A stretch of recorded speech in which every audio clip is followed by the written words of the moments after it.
If you are a married believer trying to navigate this intimacy thing without shame, go ahead and hit that subscribe button because you are in the right place. Oftentimes, when you are dealing with the saints, especially the saints, sometimes they don't even like to Google their information. Bless your heart. It was okay to feel good. It was okay to be held. When Adam saw Eve for the first time, he was like, my girl. This is Tammy paraphrasing. He was like, you are bone of my bone and flesh of my flesh. You look good. He desired her.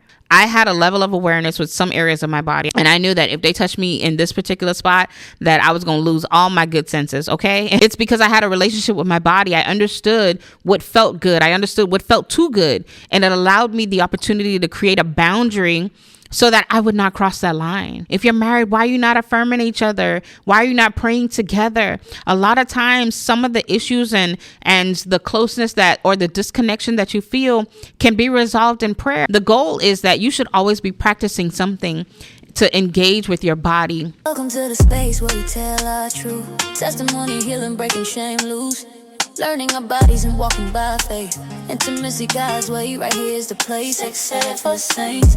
Mondays at 6. We believe in the power of the story. Not just pain, but redemption and glory. Faith in the rhythm, hearts in the mix. Trust in educators. Mondays at 6. We're overcoming by the word of these testimonies.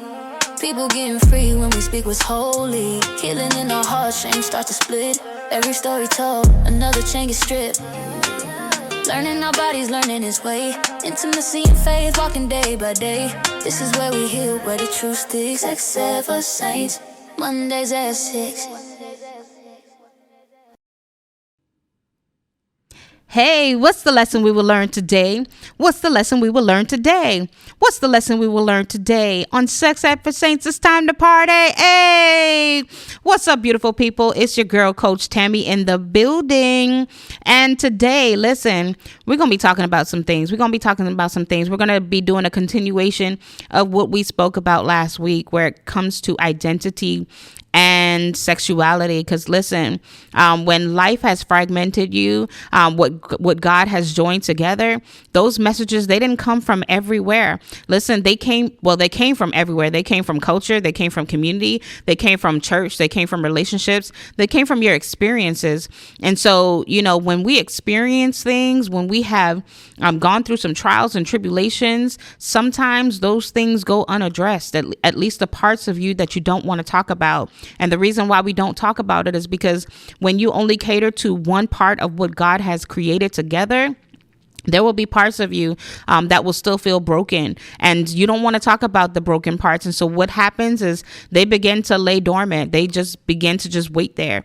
You start focusing on all the things that people can see and not what's really going on inside of you. And sometimes we hide behind, some of the issues that we're struggling with, and we don't want to hide anymore.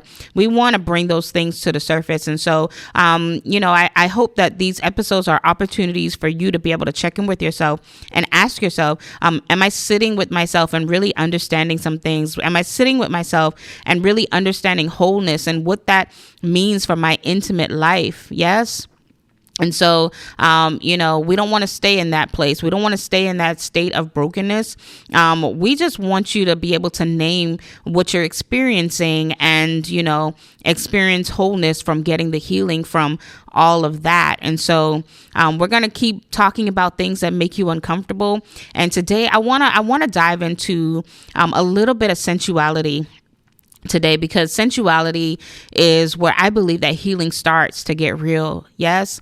Sensuality is, it's one of those things that, it opens up the door, because this is where your awareness levels, this is where an awareness begins for you, your comfort levels and what it is that you are uncomfortable with. You're learning all about that through sensuality. And I know I'm not the only one who has, ever struggled with somebody or struggled with, sensuality. This is one of the things that I had to learn in the later years, because, a lot of people, they do struggle. And I get questions about it all the time, about sensuality. I get questions about, the various things that people are experiencing. And one of the things that I do for my show is I do have anonymous questions of people who would usually ask, something that they're concerned about.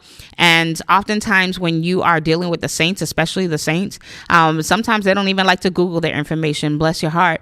But I have created opportunities for you to be able to reach out and ask your questions anonymously. And so if you do have questions that you ever want answered on this podcast, we will answer them, whether it's myself or if I have a guest on.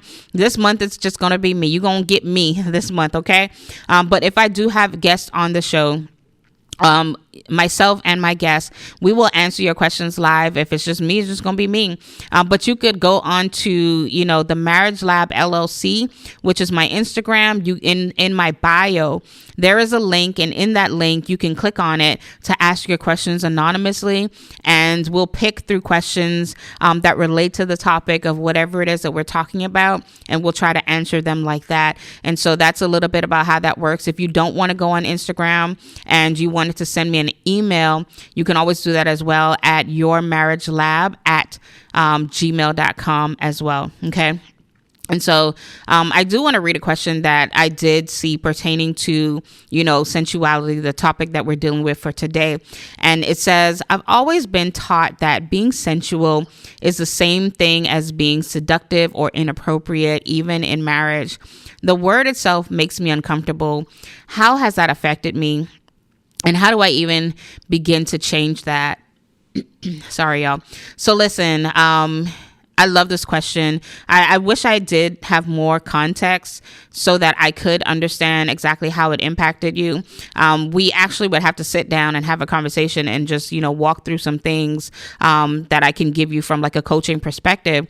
But one of the things is that, many people are not comfortable when it comes to sensuality. Yes. That's because we live in a society where, the world is teaching you to be aware of your body and its senses is absolutely wrong. And in fact, it triggers something within your body. It triggers you. And so you're very aware of when something comes up and it makes you uncomfortable, just like you said. And so your body recognizes that discomfort. And so that is what keeps a lot of people bound, is that, they experience the discomfort in their body with their body recognizing something. And in their mind, because of the messages that they're hearing, they feel like, oh, this might be a bad thing. And so I'm just going to shut it down completely. The issue with that is when you shut down your level of awareness, you're actually shutting down your body and you're training your body how to respond. And so, when things come up in your body, it's just your body's way of telling you what it needs and how you need to be cared for. But in your mind, you think it's bad. And so you're like, oh no, I can't need that. Yes. And so I can't want that. And so I'm not going to want it at all. Go away. It's like you give it a little spanking and your body remembers that. And when you get married, then now you're like, oh, okay, now all these things can begin to surface again. And unfortunately, it does not work like that. It's a process. It is an absolute process. But the way that you would change that is to start where you are right now. Start with the discomfort and start learning, because healing doesn't come when you feel ready. Yes, it comes when you are ready to change and change your mindset and get a deeper level of understanding for all the things that you have been experiencing. And so you are already on your way. And so now that we've dealt with some of that discomfort, I want to talk to you about what sensuality, what it actually is, because and once you understand it, I think you're going to wonder why nobody is telling you sooner. Yes. Listen, when it comes to being sensual, we are all sensual. First, let me say this. Just because you are born, you are human. Because you are born and because you are human, you are already born a sexual being. We spoke about last week how, the identity is who you are. This is you actually being born. The only prerequisite for you to be the identity of God is for you to be born. Yes. That's the only prereq. Nothing else exists. You just needed to be a body and you are automatically God's identity. The way that is expressed is the how that identity is expressed is the sexuality part. That's the Genesis 1:27, where God says male and female, he created them. It answers, how do I relate? Yes. And so when we introduce sensuality to the picture, now we're talking about how you experience it all, how you experience everything. This is how you're living out the identity and the sexuality through your actual physical body. Yes. Now we are talking about, how do I feel? How do I feel? I want you to think about it this way. Identity is knowing your name, and sexuality is how you introduce yourself. And then you have sensuality is actually showing up in the room and being fully present, being fully alive, and being fully in your body. Yes. And I know some of you are thinking, like, isn't expression and experience the same thing? And I hear you, but there is a difference, because you can express something without ever truly experiencing it. Yes. A woman can actually, she can say the right words and she can do the right things and perform the right moves and still feel absolutely nothing on the inside. And now, if you have ever been there in a marriage, go ahead and raise your hand right now, because there are moments where you might not have been present. Seasons where you might not have been present, but you existed, you lived. You and your spouse might have been in the same house, but you might not have been communicating at the time. You were there, but not fully present in your mind, body, and spirit. Yes. And so a lot of things, when you are in a space like that, it turns out to be, now you start moving and operating out of obligation. You start operating out of obligation when you're not present. And so you begin just doing things out of the motion rather than just fully being there. And I want you to think about this, because, you know, when we think about babies, when we think about newborns, nobody exactly has to tell them how to feel. When they want to be warm, they reach for you. When they're hungry, they want you. When they want to be cared and nurtured for, they cry out for you. Yes. These are some of the things that infants do. Even babies, even when you're born, even toddlers, even as they grow and they experience things, they are being sensual, and nothing about that is sexual. And I think every time, I don't want to say every time, most times when I'm talking to somebody, when you're talking about anything that says sensual in it, the mindset always goes to sexual.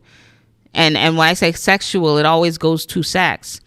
And that's not the case. The senses is just being aware and engaging with your environment, engaging with your senses, using the body that God gave you to engage with the world that's outside of you. Yes, that's what sensory is. And that develops beginning in the womb. That's how intentional God is. He's created you to begin engaging with your senses from you are in the womb. But this is the thing. There are so many people who have been disconnected that it's not even normal. People are learning to disconnect from their senses. And then something throughout their life might have, added to those elements that causes it to change, whether it came from their home, their environment, their culture, their relationships, whether they have, the way that they understood religion, their society. It's whatever the messages were that they were taught growing up about their body teaches them how to receive their body. Yes, it could have been from not having conversations. Parents are not having conversations with their kids about sex. And it's not even just about not having the conversations. It's making things up. I was talking to somebody the other day, and one of the things that she said is that she was having a conversation with her mom, and, she never had the conversation. Her mom told her that, if you get a hickey on your neck, you're going to get cancer. I have heard people say the craziest things. And it's one of those things where you're not even, it's not even about you not being on, you're making stuff up. Completely making things up, and we're treating kids and not having conversations, and then wonder why they grow up confused, because we're too afraid to have conversations because our experiences have been so bad, or we're so uncomfortable that we don't want to talk. And that is an issue, y'all, because you are raising dysfunctional children. You're raising children to be disconnected from the bodies that God created. And from the last time I checked, when God created a body, he said that everything was good. But we are turning it into something bad. And now the association with the body and how it functions and how I function around my body, all of a sudden doesn't feel good. But y'all, sensuality is just awareness. You get to experience God, yourself, and others through the body that he created intentionally. Listen, God could have made us differently, but he did not. He could have made us emotionless. He could have made us like robots. Listen, we live in an AI society where, the future is happening so quickly right now. There might be a point in time where we might not even be able to recognize whether or not we're human or not. But the point is, he could have made us all like that. He could have made us all to function one particular way. But no, he didn't. He wanted us to be able to experience the world around us, so that we could experience him. And so he allowed us to be able to have ears so that we can hear. He allowed us to be able to have skin. I've been doing this the whole time, right? The whole time I've been here, I've been engaging with my hands because I like how that feels. Yes, he gave me the ability to do that. He gave me eyes so that I could see all the beauty that's around me. When I think about Adam and Eve in the garden, that had to have been the most beautiful experience ever. I mean, they were in the middle of pleasure, okay? They were in the Garden of Eden. Eden means Edna in the Hebrew, and Edna means pleasure. He placed them in a pleasurable place, which means that he wanted them to be able to experience pleasure. That's where pleasure comes from. Came from God. Gave it as a gift. And in that garden, I'm sure they were able to smell everything, every fragrance. They had mouths so that they could taste. Listen, all of these various things is senses. All of this, it makes it sensual. Yes. All of this is what allows us opportunities to be closer to God. And so I want to read scripture for a little bit. I'm going to read Genesis 2:7. And in Genesis 2:7, I'm going to read, this is where God formed man with his own hands, and breathed life into him. Genesis 2:7 says, "And the Lord God formed man out of the dust of the ground and breathed into his nostrils the breath of life, and man became a living soul." Listen, the breath activated the senses. The moment life entered, so did the capacity to be able to experience God. Man, that's so good. That is so good. He breathed in the very life. And from that moment on. Yes. And then when we go down to 2:9, it says, "And out of the ground made the Lord God to grow every tree that is pleasant to the sight and good for food, and the tree of life also in the midst of the garden, and the tree of knowledge of good and evil." I want to talk about this really quickly because God made the trees. He made everything pleasing to the eye. He made, the trees. He made the food. The eyes was good to food, right? And all of this happened before sin, before shame even entered the picture. God had already designed everything to look so beautiful, to taste so good. Pleasure through the senses that he gave. It was God's idea, y'all. It was his idea for us to be able to experience it first. Yes. And I want to go down a little bit to Genesis 2:25. Let's see. And in 2:25, it says, "And they were both naked, and the man and his wife, and were not ashamed." Listen. They were naked and they felt no shame. Could you imagine? I mean, I'm just thinking about it right now. Yes. Could you imagine living in a society where there is no shame around nakedness? I'm writing a book right now. It's called Go to Bed Naked, where it is, helping individuals to understand sexuality and sensuality through the lens of God, because we should be able to go to bed naked without sexualizing every single thing and just being in touch with our sensual selves. But y'all, we too immature to be there right now. We got all this body dysmorphia and all the shame that's attached to our bodies and all the things. But thinking about God's idea was not for all of that to happen.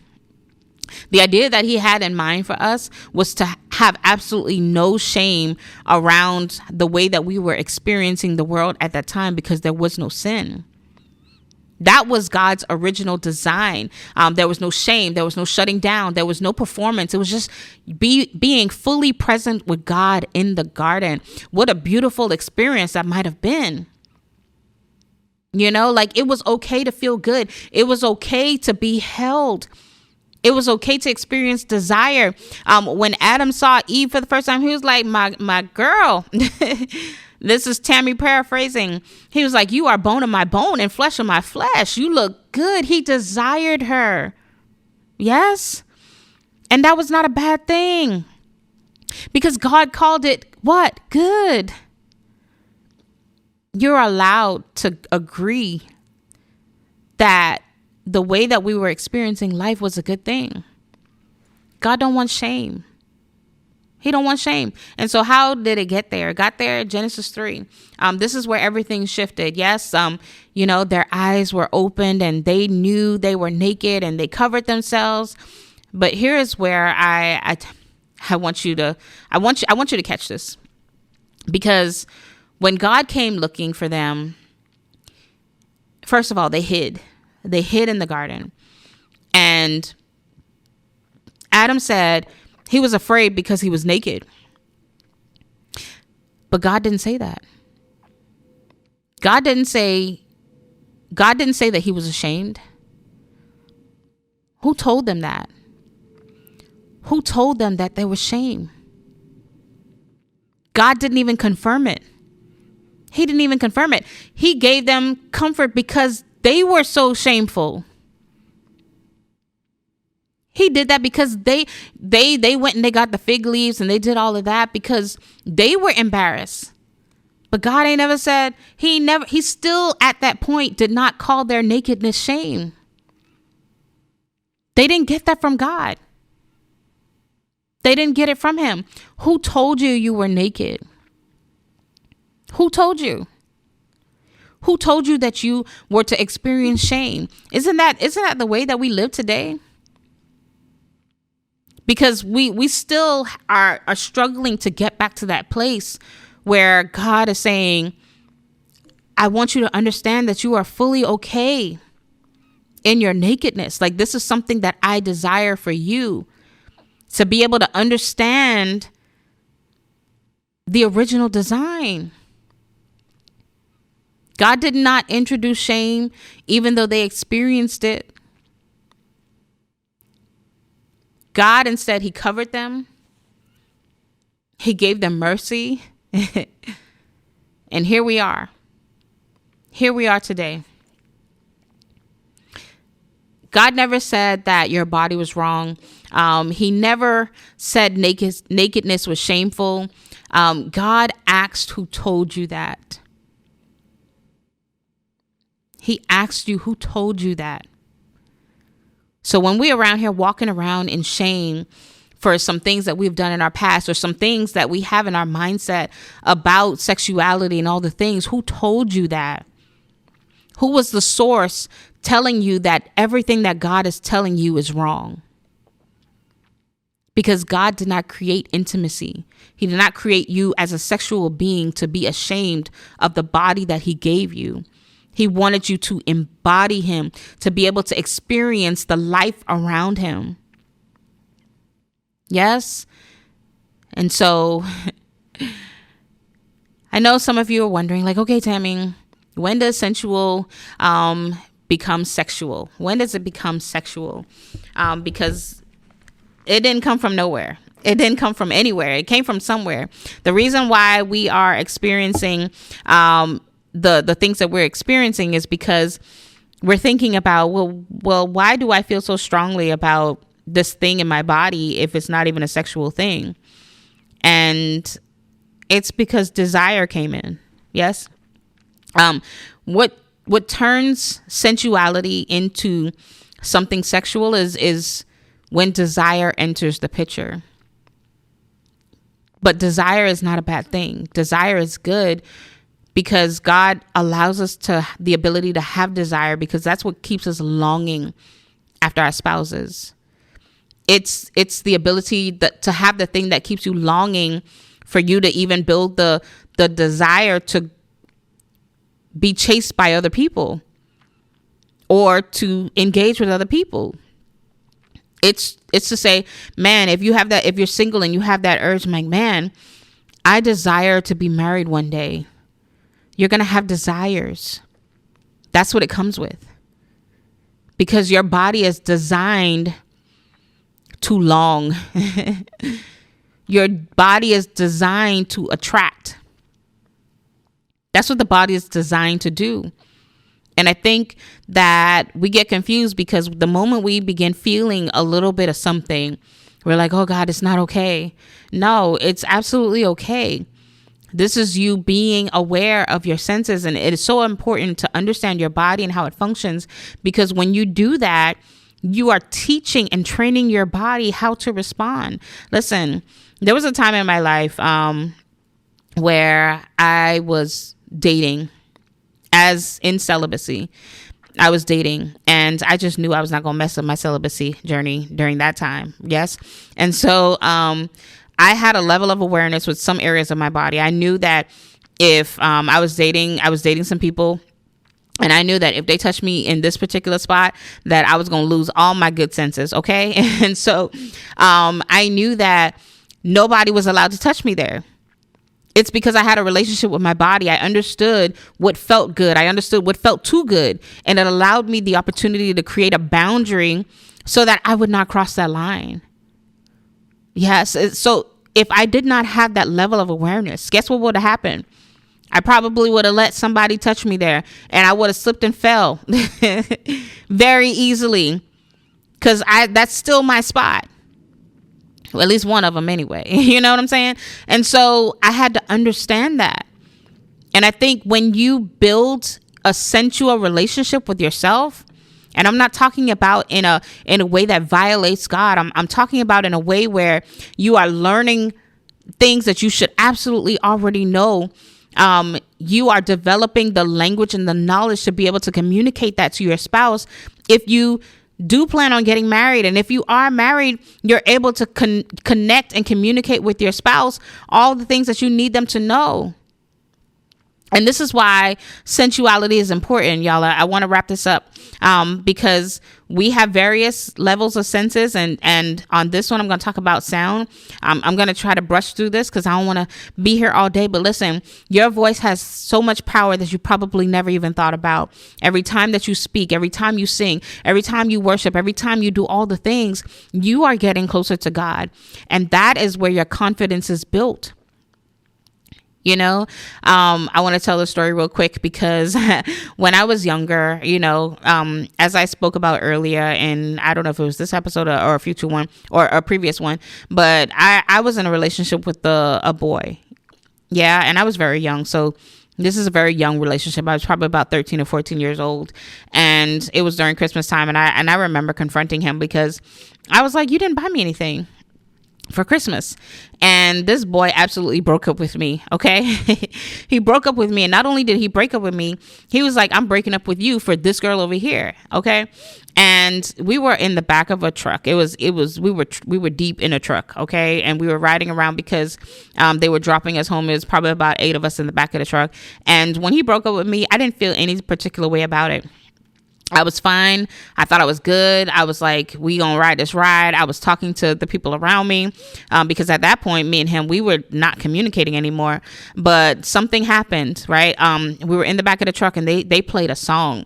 But it was not just a song. It was our song. And when I tell you the level of shift that happened in that moment, I could not catch myself. I could not stop crying. I was like, it was like the heavy cry. And I'm like, oh my God, like what is happening here?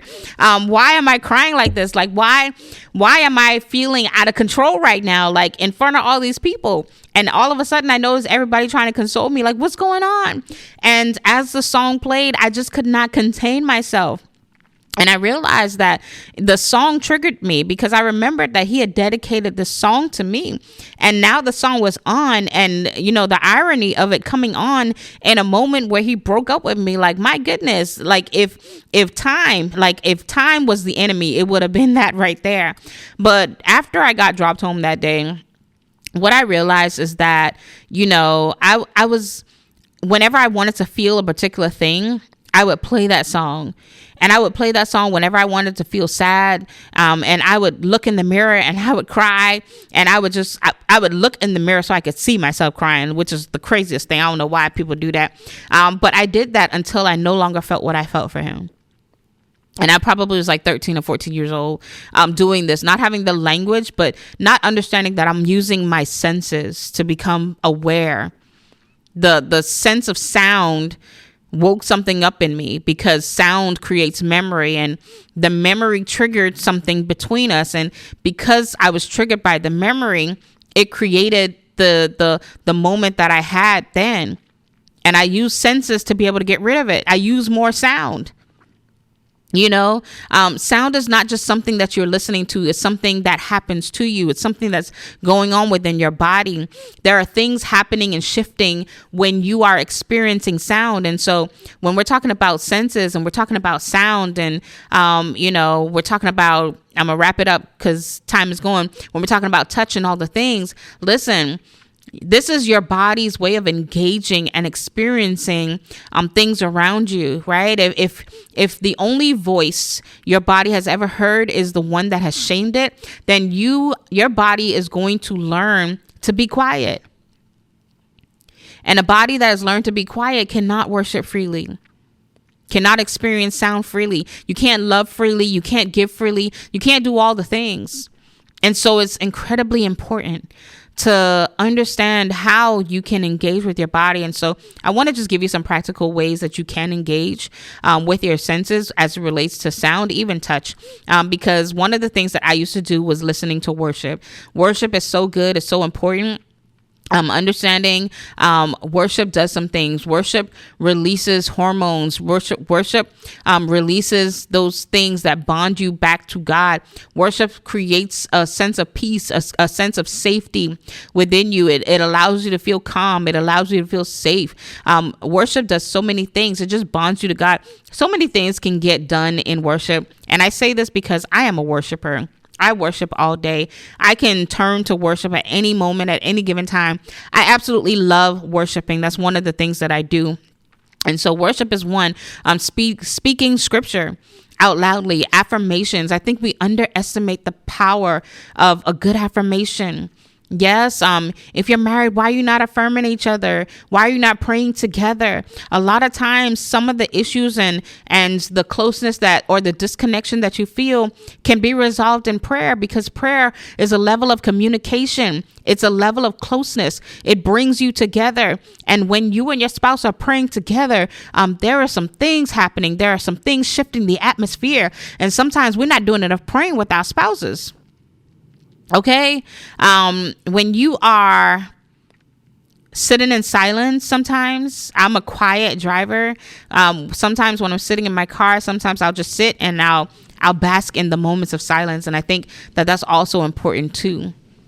Create a playlist. Even if you're somebody who needs to hear a sound, if you need something, create something that gives you peace. The goal is that you should always be practicing something to engage with your body. to be in touch with your body, because the more that you are aware, the more that you are aware of your experiences, the more that you can communicate that, the more you can heal the things that you have that have been impacted you. When you think about things like touch is not just something that is used for foreplay. Touch is a foundational framework for something that is broken. There are a lot of things that happens when you are able to touch somebody. Listen, I have not always been a toucher, and one of the things that I still struggle with to this day is affection. And sometimes, it's difficult for me to be affectionate with even my children. I have to be intentional about touching and touching my husband and making sure that we are interacting with touch, because it's something that does not come naturally to me. But because I know that, because I have that sense of awareness, it allows me the opportunity to know that I need to be more aware when I am in relationship. It allows me the opportunity to know, like, hey, I know that I struggle with touch right over here. So now I need to be more intentional about touching. Yes.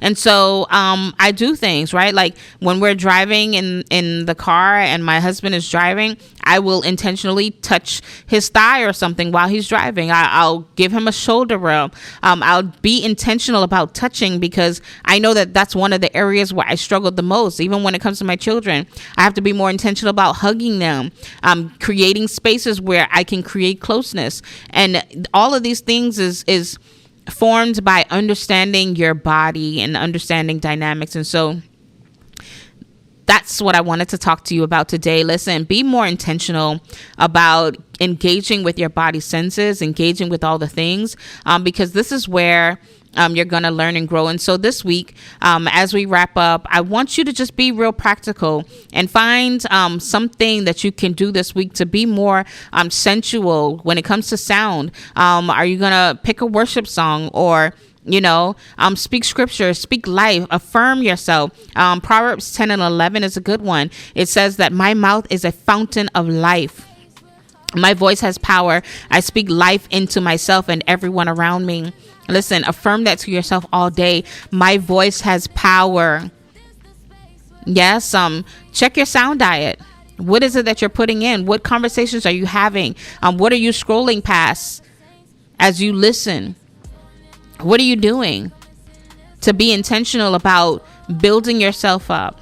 Yes. Even when it relates to touch, like try some non-sexual touches. Yes.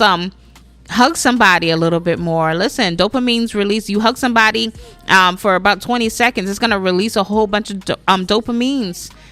Well, oxytocin. It's going to release a whole bunch of oxytocin, which is going to create a bond of closeness. And so hug your children, hug your spouse, create opportunities for yourself to be close to yourself. And in that, you'll get closer to God. And so I just want to thank you all for joining me for this episode today. Listen, sensuality is not a sin, y'all. It's awareness. And having the awareness of how God designed you to be and also to experience him is a beautiful thing. And I want you to keep that in mind as we move on through the series, the sensuality series. Listen, God never created you to be ashamed of your body. He created you to understand it. And so if you have enjoyed this episode, please feel free to like, subscribe, and share on the Sex Ed for Saints podcast. Y'all, thank you for tuning in. Until next time, we're going to say bye. Hey, y'all. Thank you so much for listening to today's episode. Now, friends, if this conversation blessed you, do me a favor. Take a moment to leave a review, and subscribe wherever you listen to your podcast, because you already know we need more faith-filled, real conversations like this in the world. And listen, I know you heard a gem today, something that made you pause, something that made you think, something that made you say, woo, this was for me. But friend, it might not be just for you. So go ahead and share this episode with someone who needs to hear it. Send it to a friend, a spouse, a sister in Christ, somebody who's been feeling stuck or silent in this area. Let's spread healing, freedom, and truth one conversation at a time. And until next time, we're going to get candid, but keep it God. We'll talk to you soon. Bye. Let's